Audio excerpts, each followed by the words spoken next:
പാനിൽ നെയ്യൊഴിച്ച് ചെറുതാക്കി അരിഞ്ഞ തേങ്ങ കൊത്തിട്ട് ബ്രൗൺ കളറാവുന്നത് വരെ വഴറ്റുക.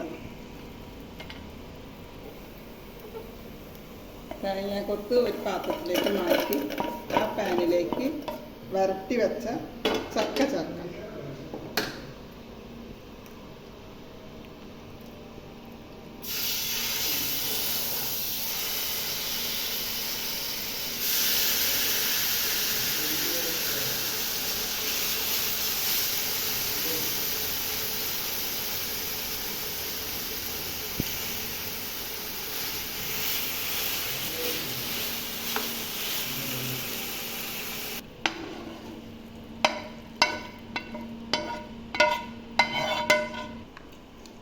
ചക്ക വരട്ടിയപ്പോൾ ശർക്കര ചേർത്തിട്ടുണ്ട്. ഇനി മധുരം കുറവാണെങ്കിൽ ശർക്കര ചേർക്കാം.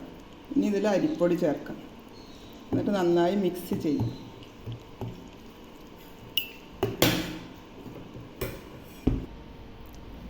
ചക്കയിൽ ഇലയിടയ്ക്ക് പരത്തണ പരുവത്തിൽ പൊടിയിട്ട് ഓരോ സ്പൂണും ഇങ്ങനെ ചെറുതാക്കി ഇലയിലിട്ട് ജസ്റ്റ് ഇങ്ങനെ പരത്തിയെടുക്കാം. എന്നിട്ട് ആവിയിൽ വേവിക്കാം.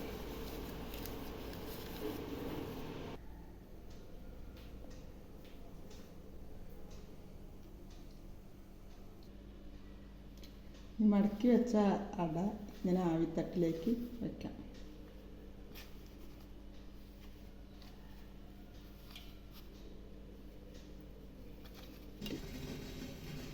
അരമണിക്കൂർ ആവിയിൽ വെച്ച ചക്കയട റെഡിയായി.